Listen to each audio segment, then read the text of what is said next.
thanks everyone for being here. So yeah, I'm Neil from Gradium.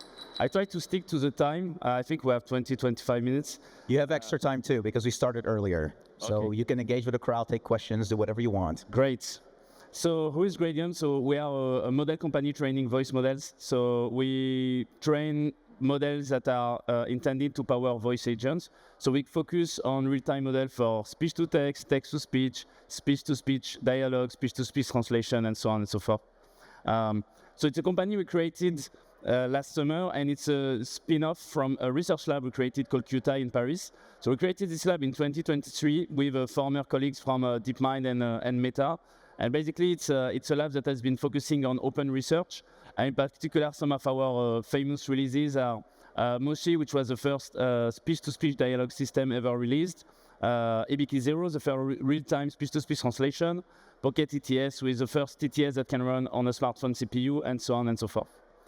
And so, basically, what is happening right now in voice is quite interesting, because the early days of voice AI were really about offline content. So it was about creating audiobooks or audio version of a news article, and so on and so forth. And now, where we see a big increase in activity is really around what we call voice agents. So a voice agent, it's an interactive, intelligent model you can talk to, right? And we see a lot of applications in different areas. The first one that we started working on is in gaming, in particular making interactive NPCs that you can talk to. But you also have a lot of application for customer support in enterprises, and so on and so forth. Now we even see that coding becoming an application where people typically do it through natural language is also becoming a natural task for voice interaction. So a technology that was previously used to create offline content, where you will just create one content that is consumed by a lot of people, now it needs to run in real time. It needs to be very cheap. It needs to be very robust, because you have a single chance to make it work, right? So it's a completely different landscape in terms of applications. And for example, if we take a few examples of what a voice agent is, you can kind of split it in terms of quality and scalability trade-off. So one of the first applications we heard about is automated airline claims. So it's a company that is going to call the airline if there was a delay on your flight, and they are going to ask for a refund. This refund is typically going to be a few $100s. So it's fine if they pay even $10 for the voice model, because they make a lot of money from any interaction. Now, if you're ordering in a fast food, and there is a startup that just raised $10 million this week to add voice agents in drive-thru, if you order a Coca-Cola for $1, the interaction needs to be very cheap for it to make work, from an economical standpoint. And then, most cases, you require both quality and scalability. So the video game NPC example, if the quality is not great, you're not going to engage with the video game, and you're going to have a bad experience. At the same time, if it's too expensive, it just doesn't work economically, right? If you put a bot in Fortnite that is powered by voice, which 11 Labs did for Epic Games, you cannot really run that at scale, because every person who plays Fortnite will start to cost several dollars an hour. It just doesn't work out. So in that context, you're going to need models that are very qualitative and also very affordable. And so what makes a good voice agent? First, it should be natural. Natural means a lot of things, but it's the tone of the voice, it's the latency of the interaction, right? So we went from up to 5 seconds a few years ago to now something that is a bit around 1 second, typically for a cascaded system. You want the conversation to have a good flow and to be just enjoyable. Now, also, when you just make a cool demo, it can be a bit a stupid model, it's fine. But now voice agents are being used at scale for critical workloads. So for example, they are used for customer support, they are used to take medical appointments, they are used for a lot of tasks where you need reliability.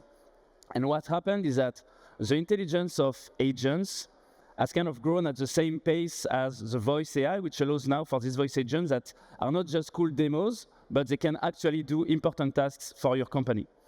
They need to have empathy. So depending on the task, you want a lot of empathy, if it's an AI companion or an AI therapist. In some cases, you just want in customer support to know, maybe the user is getting annoyed or they're confused and they misunderstood the question or whatever. But you still need to have some level of understanding of the emotional state of the human. Finally, all of this needs to be able to run at large scale because interaction, again, it's a context where any audio generated is listened by one person once and then thrown in the trash. And so this needs to be extremely affordable. So how does it work today? The typical architecture of a voice agent today is what we call a cascaded system. So you have an LLM, right? And you just want to talk to it. So what you're going to do is that you're going to add speech to text that will take speech as input and transform it into text, and a text to speech that will take the answer from the LLM and turn it into an audio. And so in particular, the speech to text, if you want to reduce the latency of this overall thing, if you were to use standard offline models, all this pipeline will be 5 to 10 seconds or something like that, right? So that will be just unbearable to have a conversation. So what you need is speech to text that is streaming. So as I speak, the speech to text is already transcribing and sending it to the LLM so that the LLM can start buffering an answer. And as the LLM produces its answer token by token, I'm streaming that in my TTS. So you basically have like a continuous flow through these three models that allows to compact this latency to something around 1 second, and in the good days, more closer to half a second. Half a second is close to what humans would have in a typical conversation. It's more around 200 milliseconds. 200 milliseconds is really just perfect, but it's already something that is nice enough to deploy in a lot of use cases. So latency, in particular, a big aspect is the latency of the TTS, right? The text-to-speech. So here it's a public benchmark called Coval, and you can see, for example, that when you use the model, the TTS from OpenAI, the average latency is around 2 seconds, and you can have very huge spikes around 4 seconds. So you cannot really use that for a real-time interaction. When you get into that range of, let's say, 300 milliseconds, that starts to become reasonable for a real-time interaction. Then you need your model to be robust as well. So robust means being robust on the most difficult cases.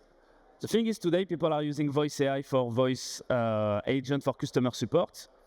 In customer support, people are going to give you an order number, they are going to give you a postal code, a URL, their email address.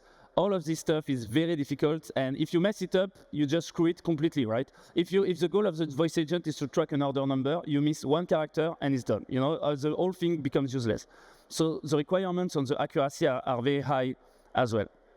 And so, for example, in that context, you need to be able to pronounce correctly a phone number with every character. Call us at +1 800 555 0199 for customer support, available Monday to Friday.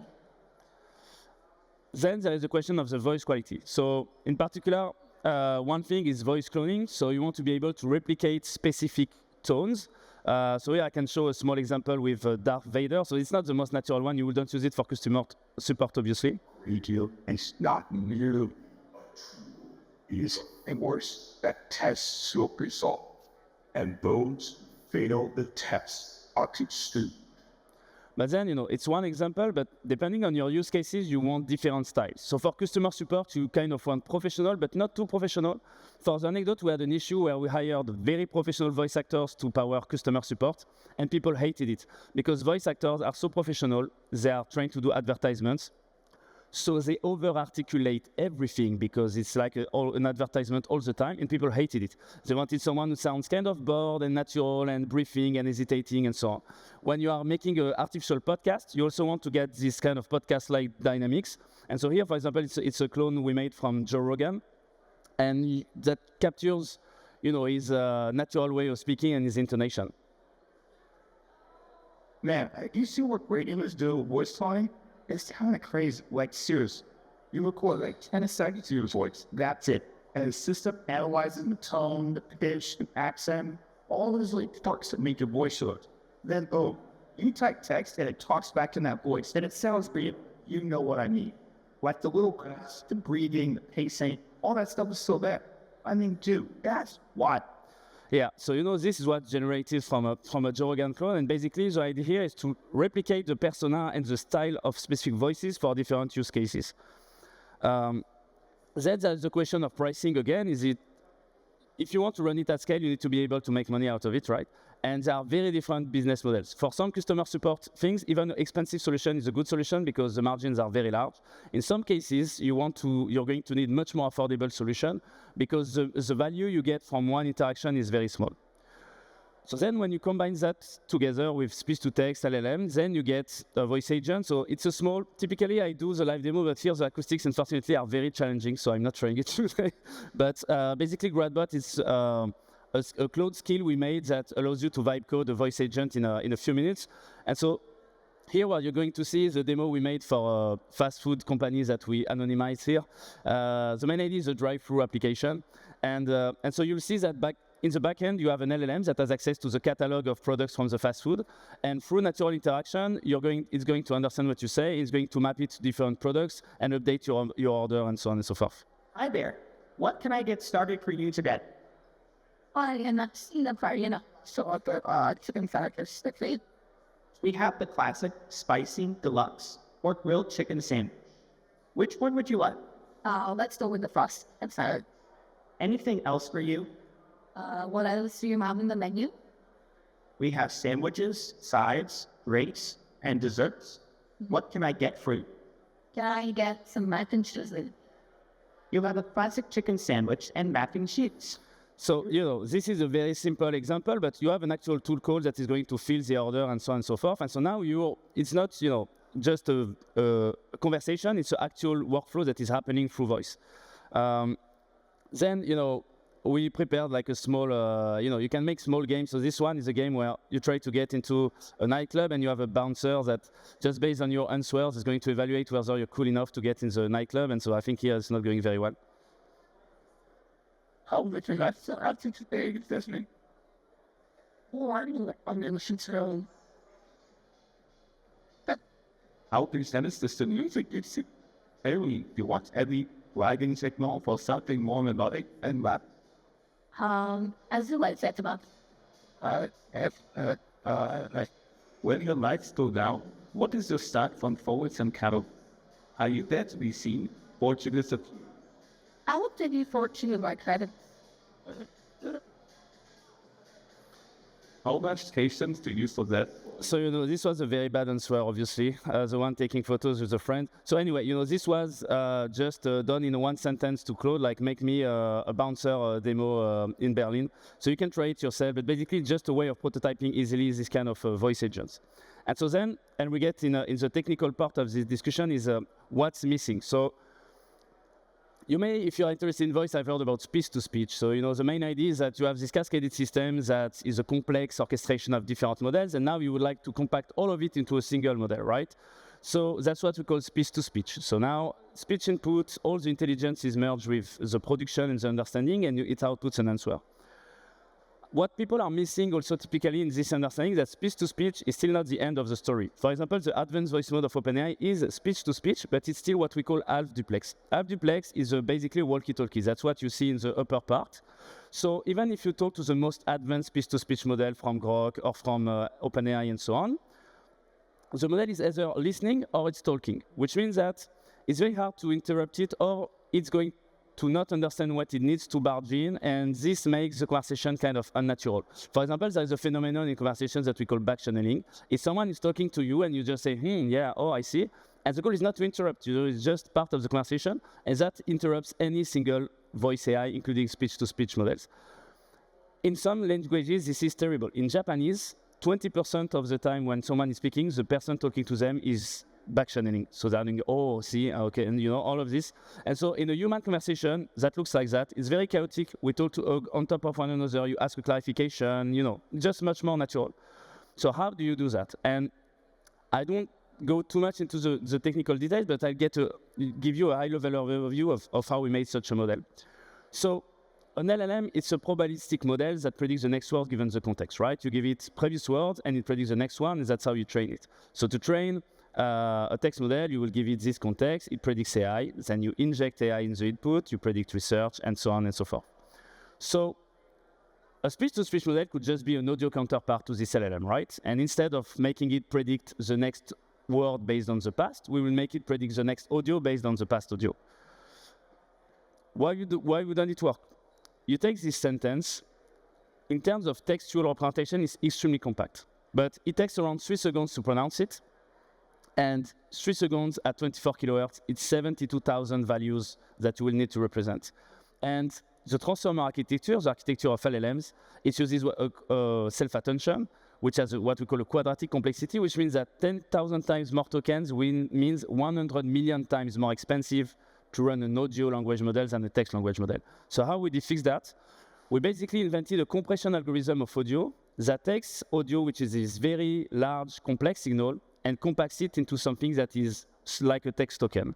So going from 72,000 samples, we can go to 37 tokens that are extremely compact representation. And then we have a decoder that can, in streaming, reconstruct high-quality audio from it. And what this means is that now, instead of trying to train a model in the audio space, we have created a new representation space that is very similar to text. And so all the algorithms we can use to train the text model, we can now train an audio model with. So a basic audio LLM, so we invented the technology a few years ago. It's called audio language models. It's a backbone that is used by Meta, OpenAI, and Google for their voice models. And the way the advanced voice mode, for example, works is the following. You have a sequence of audio for the LLM, and then you have audio frames for the user, and then again the LLM, and then you predict the next audio, like that, right? So it's speech-to-speech. You see, there is no text involved. All these boxes are audio. However, it still have duplex, because you know it's a sequence, and either the box is LLM or it's a box of the user. So it doesn't have solved the issue of turn-taking. So what we did is very simple thing, which is multi-stream modeling. So from an intuitive point of view, it's very simple. Instead of having one sequence where you have to pack both the user and the LLM, we just have two sequences that run in parallel, which means that both can talk at the same time, both can be silent at the same time, one can talk, and so on. So any single scenario is covered by this framework. And what it means in terms of interaction, you're going to see it's a live reveal of Moshi we did now 2 years ago. And basically the way it works is you're going to see that the latency is instantaneous. But moreover, the model talks over my colleague Alex, and Alex talks over the AI, and there is no issue for this whole thing to work out, despite the fact that it's very chaotic and there is no speaker turns. So the Planet series altitude, can you plot the trajectory course to it, please? Yes, sir. Okay. How long is it going to take us? I mapped it out. It's approximately 5 months to get back. Okay, that's not too bad. Do you think we have all we need on board the ship to start? Yes, sir. We have everything we need. So, you know, at that time, it was a bit too intense for some people because they felt attacked by the AI because it was answering so fast. So basically, when the model guesses the end of your question, it just starts answering directly. But, you know, this creates this awkward conversation you can see on stage. But, you know, the model is very resilient to that, right? Because it's not just interrupting abruptly. It just keeps the flow, and the flow is very hard to break. It just works out, and the model recovers constantly thanks to that. So, interestingly, when we realized then, it's that we had not just developed a model for real-time dialogue, but just a very generic framework to train speech-to-speech model that covers multi-stream in parallel. In particular, we trained the exact same model as Moshi, but instead of having user and LLM, we had someone speaking in English and someone speaking in French. And then it's exact same architecture, and you get speech-to-speech translation, again, just running with the lowest latency in the industry.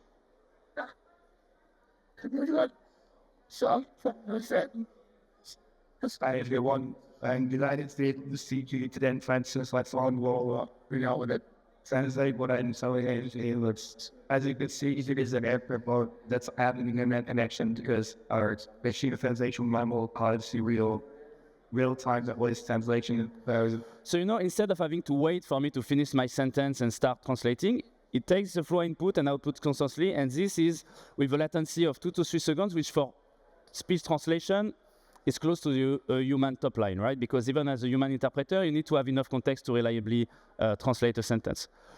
So what did we learn from it? It was very impressive demo from a technical point of view, like the flow is very natural and so on. However, it was a prototype, it was not a real agent. In particular, it was a completely useless model, Moshi, right? You could talk to it for a few minutes and it was fun, and then you realize, you know, what am I supposed to do with that? It has no tool call, it has no integration with anything.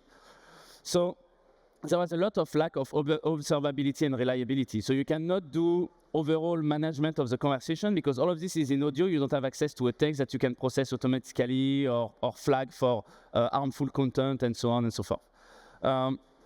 So what we realized that there is still a long way to go. However, it's so clear when you listen to this demo that is 2 years old, how natural it is compared to even the best cascaded voice agents today, even ours. It's impossible to reach this level of naturalness and latency with a cascaded system. So that is the horizon, but there are a lot of challenges that we need to address to get there. A second one is about scalability. So I mentioned gaming a bit in the beginning, but basically, so even with a good price, which our models are quite affordable, our TTS is about, in the highest volume, around €1 an hour. It's fine for a lot of context, right? Because some people are going to sell customer support, AI customer support, €15 an hour, so they can pay €1 for the TTS. But in gaming, again, you take the example of free-to-play games. The value of each player is going to be very low. For mobile games, typically, one player is going to bring a few cents in their entire lifetime to the game, right? And so it's very hard to add AI in these games because the cost per player is just ridiculously high. This is an example of a POC we did for Supercell, just a demo we showed them of what it would look like to have real-time eSport commentary in Brawl Stars. So here you have a small LLM that processes the state of the game and the screen, produces a script in real time, and then you have our voice with voice coding from a sport commentator that creates the commentary. Hello and welcome, all Stars fans. We're following Panda YT, who's currently sitting in a strong second place in the Angels vs Demons events and looking to climb high. He's queuing into Frio Sunga of a dark attic map, earning out that Eddie hitting by the little frag. That's a Irish caller who's super good with the game, but the map flippers and make it tricky to act. And we're in. Panda YT's limbs forms on the leftward ultimate take. We sold on the area to the stars to support it. So hey, so here's the idea that, instead when you play FIFA of having this scripted thing that gets boring, you could have something entirely generated. It may roast you if you have been losing 10 times against your friend. It says your name and so on. Just hearing your name from the game, people feel something that is quite interesting. But that does not make sense to do with an API. It's a free game, right? So you're never going to ship something that is going to cost dozens of dollars or euros a month when players bring solid value. So what we did is that we created specifically for these use cases an on-device model that can run on a phone. So it's called phone on. So in terms of size and accuracy, it's the best trade-off over all models. And to give you an idea of the quality, it's a 100 million parameter model, which means it can run on a single core of a smartphone. So that's something you can deploy at scale on edge devices so that there is no API fees anymore. And then the business model switches from volume to user. So you'd pay just maybe, I don't know, some 1 cent, let's say, for someone, if this user brings 5 cents, and then they can use it as much as they want, right? And so you have people who will just love the game and use the voice all the time, and you don't be penalized for it. Only 100 million parameters, and I can speak in any voice you give me. And here's an example with the brand new voice, cloned from a 10 seconds. So, here the quality is pretty good, and this can run locally on a smartphone and be integrated in a lot of apps without it draining the resources. And the fact that we wanted also to run it on CPU is that in a lot of contexts, you don't really have access to any GPU cycles because the GPU is already used either for the LLM or for other things. To be fair, I think my current perception of all of this right now is going to be a much bigger challenge for all these applications to actually have the text model, the intelligence running on the phones and the voice. Now we are very confident that we'll be able to have streaming, transcription, and synthesis running on smartphone. And the main challenge is going to have an LLM that is small enough to run on a smartphone while still being able to do reliable tool call and actions. This voice There's a private beta running now. Any company can join, so feel free to check it out, and we'll be happy to iterate with that. The model is improving on a weekly basis, so it's really for us a feedback collection time. And we are really getting a lot of useful insight from people trying it, so please join us. So what's next? Again, today, if you want to build a voice agent, a cascaded system is your best choice. You can use our models, obviously, or 11 Labs or whatever, with existing orchestrators like LiveKit, Pipecat, and so on, or build your own system. But this cascade of speech-to-text, LLM text-to-speech is the most reliable. it's also very clear that this cannot be the end of the story because there have so many fundamental limitations that cannot be solved unless we go full speech-to-speech. And so that's what we're working on it right now at Gradium. So yeah, you can try all our models for free on our website, and we are recruiting engineers and scientists constantly, no headcount. Every strong people will join. So feel free to apply as well if you want to work with us. Thank you very much. Neil. All right, so folks, we have the break coming up, but we can take a couple of questions. This was really a fun talk, especially now that I'm not using Gradium. I'm regretting that choice. Snap, but I wrote a ticket to do that right away for my little hackish thing. Any questions in the audience? I see a hand up right there. Let's go. Hi, really fascinating talk, really like it. My question is, how do you work with evals when you have audio in and audio out? That's why in our application we still have the text part. How do you think about, yeah? So what would you want to evaluate in that context? The intelligence, factuality?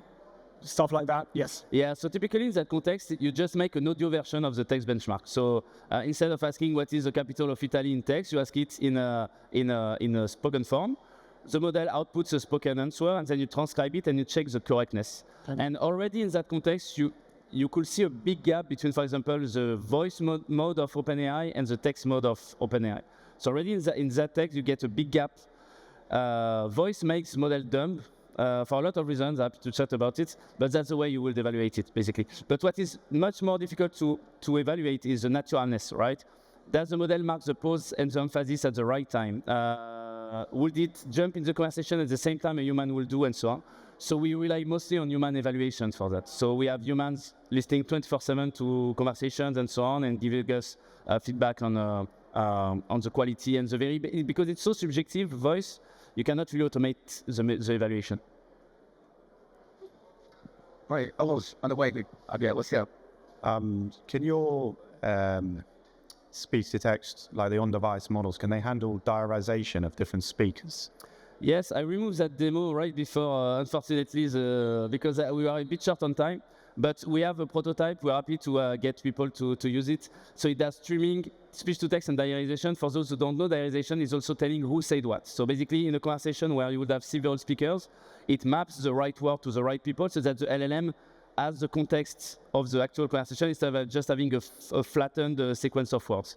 Yeah. All right, still 2 minutes. Cool talk.